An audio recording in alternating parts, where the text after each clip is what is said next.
The fluorescent lights of the downtown Chicago courthouse hummed overhead as Maya Richardson sat perfectly still in the sterile waiting room, her hands folded in her lap. She wore a simple navy dress, professional, dignified, nothing that would give Derek the satisfaction of thinking she'd tried too hard. Through the frosted glass window of Conference Room C, she could see him laughing with his attorney, that same careless laugh that used to make her heart flutter during their university days.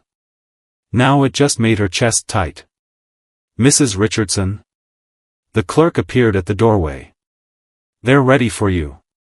Maya stood, smoothing her dress once, and walked into the room with her head high. Derek sat across the long mahogany table, his designer suit immaculate, his new girlfriend's perfume still lingering on his collar from wherever they'd been before this. Tiffany Chen, his attorney, gave Maya a professionally neutral nod. Maya's own attorney, Mrs. Gladys Morrison, an elderly black woman with steel-gray hair and knowing eyes, squeezed her hand gently as they sat down. Well, Derek said, leaning back in his chair with that infuriating smirk. "Nice of you to show up on time for once. That's a first." Maya said nothing, her expression calm. "Mr. Richardson," Mrs. Morrison's voice was sharp. "Let's maintain decorum." Derek shrugged, picking up the divorce settlement papers. "I'm just saying, in all our years together, punctuality was never her strong suit. Among other things." He glanced at his attorney, as if inviting her to share in the joke. The division of assets was straightforward. They'd been married for 8 years, but Derek's tech consulting firm had exploded in value during year 7, after he'd made Maya quit her job as a museum curator to support his vision and manage their household. Now that the company was worth millions, his legal team had spent months ensuring she'd get as little as possible. "The marital home goes to Mr. Richardson," Tiffany Chen announced, sliding papers across the table. "As outlined in the prenuptial agreement Mrs. Richardson signed."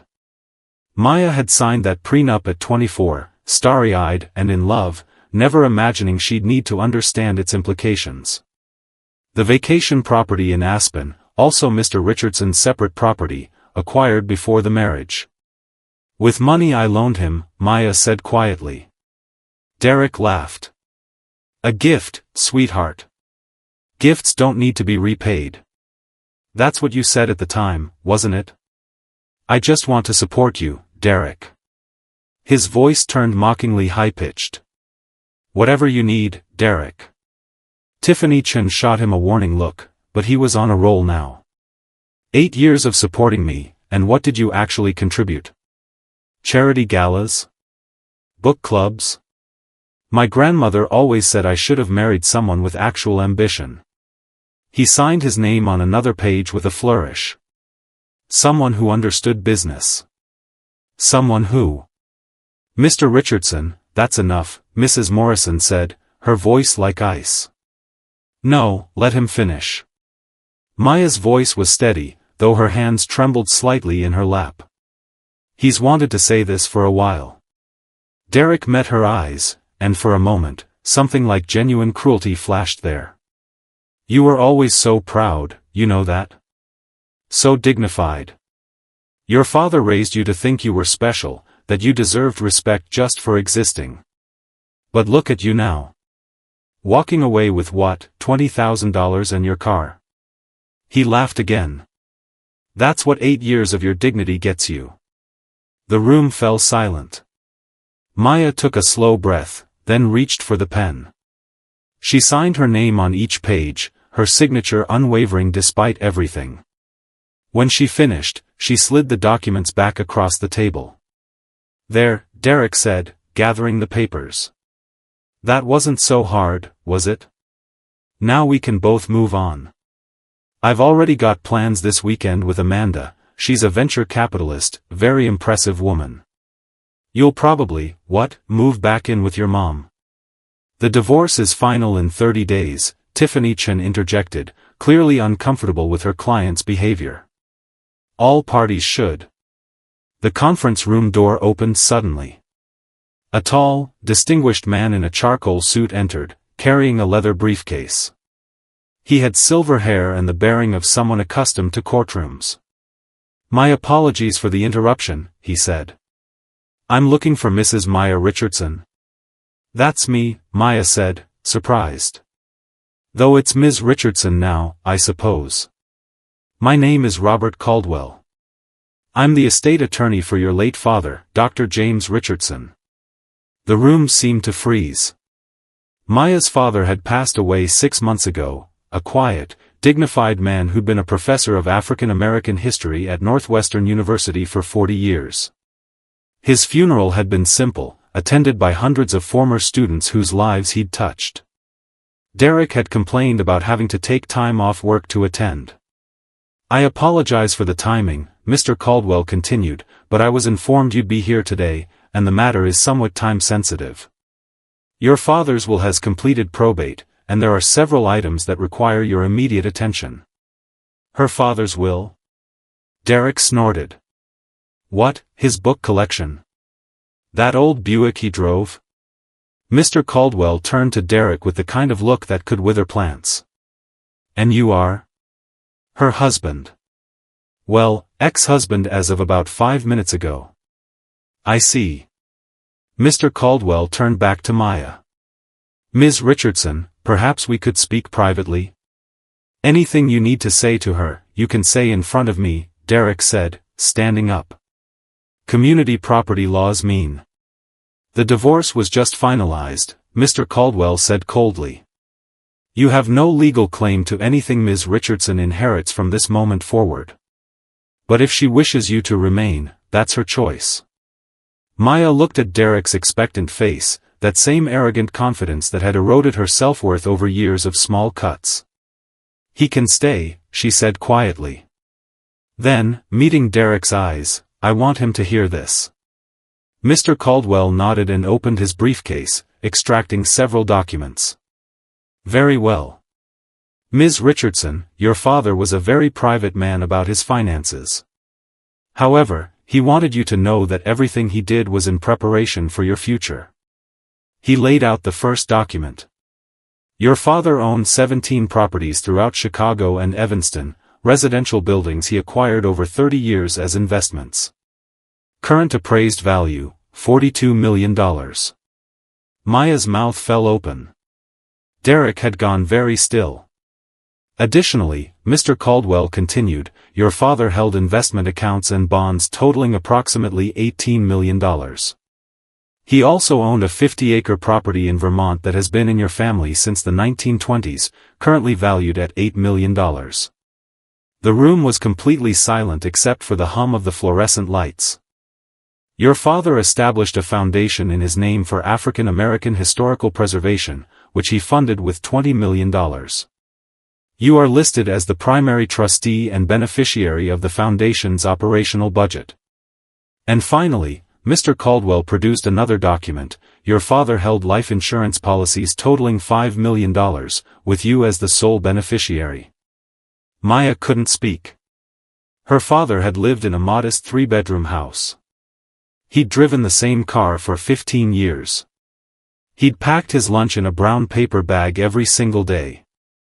"The total estate," Mr. Caldwell said, "amounts to approximately $93 million, all of which passes to you as his only child and heir. Your father left detailed instructions for managing these assets, along with a personal letter for you." He handed Maya a sealed envelope. Her hands shook as she took it. "How?" Derek finally found his voice. "How is that possible? He was a professor." "I checked. I knew what professors made." "Dr. Richardson was indeed a professor," Mr. Caldwell said with evident pride. "He was also a brilliant investor who lived far below his means and saved everything he could for his daughter's future. He often told me that he never wanted Maya to feel dependent on anyone for her security or her dignity." Maya opened the envelope with trembling fingers.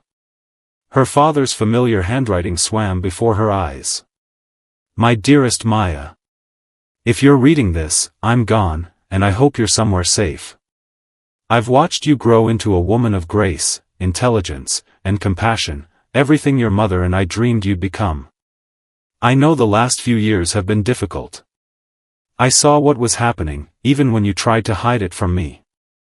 I saw your light dimming, your confidence fading. It broke my heart, but I also knew you needed to make your own choices, in your own time. This money is not just an inheritance, it's your freedom. It's the security to never again have to tolerate someone who doesn't cherish you. It's the power to build the life you deserve, on your own terms. You were never dependent on anyone, my darling girl. You were never less than worthy of respect and dignity. You are the daughter of people who survived enslavement, Jim Crow, and every attempt to break their spirits. You carry their strength in your bones. Don't let anyone, ever again, make you forget who you are. All my love, Dad. Tears streamed down Maya's face as she read. Mrs. Morrison handed her a tissue silently, her own eyes wet. Derek was staring at the document spread across the table, his face cycling through shock, disbelief, and something that looked like calculation. Maya, he said, and his voice had changed completely, softer, almost pleading. Maya, sweetheart, I think we've been hasty here. These papers, we don't have to file them. We could tear them up right now. I mean, we've had 8 good years together. One rough patch doesn't. Mr. Richardson, Mr. Caldwell said, the documents are already filed and witnessed. The divorce is final in 30 days regardless of anyone's wishes at this point. But there could be a reconciliation. Maya, think about it. We could renew our vows, start fresh. We could travel, buy a new house, together. Isn't that what you always wanted? For us to be partners? Maya looked at him, really looked at him, for what felt like the first time in years. She saw the desperation in his eyes, the rapid recalculation happening behind them. This was the same man who'd mocked her dignity 5 minutes ago, who'd laughed about her walking away with $20,000. Derek, she said quietly, do you remember our 3rd anniversary? He blinked, confused by the question. What? Our 3rd anniversary. I planned a weekend trip to that bed and breakfast in Galena. I saved for 6 months from the household budget you gave me. I made reservations at that French restaurant you'd mentioned wanting to try. Derek shifted uncomfortably. Maya, I don't see what. You cancelled at the last minute because of a work meeting. You said it was important, that I needed to understand business came first. So I went alone. I sat in that beautiful restaurant by myself and ate a meal meant for 2. She smiled sadly. I told the waiter you were sick because I was too embarrassed to admit the truth. I was building our future. No, Maya interrupted, her voice stronger now. You were building your future. And that's fine. You had every right to pursue your dreams. But I had dreams too, Derek. I loved my job at the museum. I was up for a promotion to senior curator. I was writing a book about Black women artists in the Reconstruction era. You never told me that, he said weakly. I did. 3 times. You said it sounded like a hobby, not a career. The room was quiet. Tiffany Chen was staring at her notepad. Mrs. Morrison had a small, satisfied smile on her face. The thing is, Maya continued, I didn't need my father's money to know my worth. He taught me that a long time ago. But I did need to be reminded that I didn't have to accept being treated as worthless. She stood up, gathering her purse. Mr. Caldwell, I'd like to schedule a time to go over my father's wishes in detail. Of course, Ms. Richardson. I've cleared my afternoon if you're available. Maya, wait, Derek stood too, reaching for her arm. She stepped back smoothly. Don't. Please. I know I've been difficult lately. I know I haven't been the best husband. But we can fix this. I love you. Maya looked at him for a long moment. Derek, you love what I represented. You loved having someone to come home to, someone to organize your life, someone to look elegant at your business dinners. But you never loved me, the person who wanted to spend Saturdays in used bookstores, who cried during documentaries about the civil rights movement, who dreamed of opening a cultural center for young black artists. That's not fair. You told me 5 minutes ago that I contributed nothing to our marriage. That I had no ambition. That your grandmother said you should have married someone else. Her voice was calm, almost gentle. Derek, I'm giving you what you want. The chance to marry someone you actually respect. She picked up her copy of the divorce papers and held them up. These are already signed. In 30 days, you'll be free to find that venture capitalist or CEO or whoever makes you feel successful. And I'll be free to figure out who I am without someone telling me I'm not enough. Derek's face crumpled. The money, this isn't about the money, Maya. I want you to know that. I do know that, she said. This is about the fact that money is the only thing that made you look at me differently. 5 minutes ago, I was worthless to you. Now, suddenly, you remember 8 good years together. She shook her head. That tells me everything I need to know. She turned to Mrs. Morrison. Thank you for everything. The older woman stood and hugged her tightly. Your father would be so proud of you, baby. So proud. Maya walked toward the door, Mr. Caldwell following with his briefcase. At the threshold, she paused and looked back at Derek one last time. I hope you find what you're looking for, she said. I really do. But it was never going to be me. 3 months later, Maya stood in the gallery space of a renovated brownstone in Bronzeville, surrounded by vibrant paintings and sculptures created by young black artists from across Chicago. The Richardson Foundation for African American Arts had officially opened its doors, and the evening's opening reception was packed with students, artists, and community members. Ms. Richardson. A young woman approached, practically bouncing with excitement. I just got word, the University of Chicago wants to do a partnership program with the foundation. Maya smiled, feeling something light and warm bloom in her chest. That's wonderful, Jasmine. Why don't you set up a meeting for next week? As the young woman hurried off, Mrs. Morrison appeared at Maya's elbow. You've done something beautiful here. Dad did it, Maya said softly, looking around the space. I'm just carrying it forward. No, honey.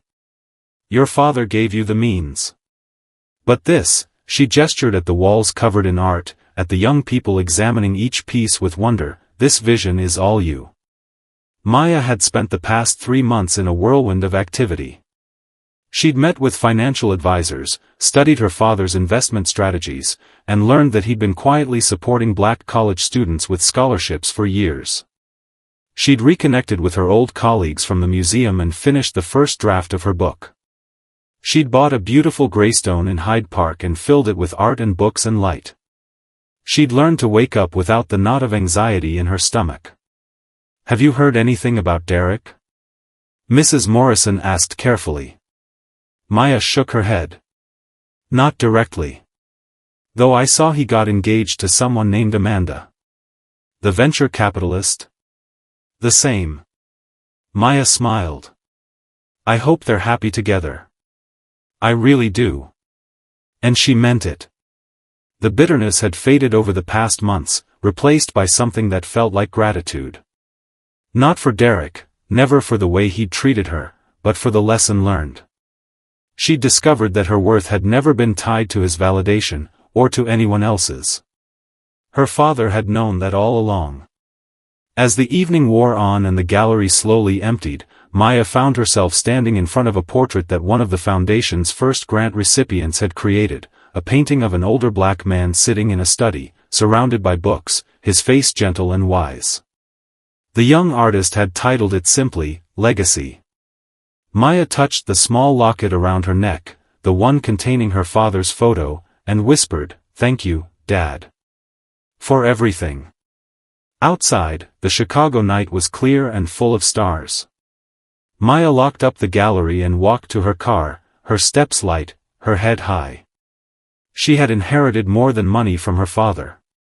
She had inherited the unshakable knowledge that she was worthy, with or without wealth, with or without a partner, with or without anyone's approval. And that, she thought as she drove home through the glittering city streets, was the greatest inheritance of all.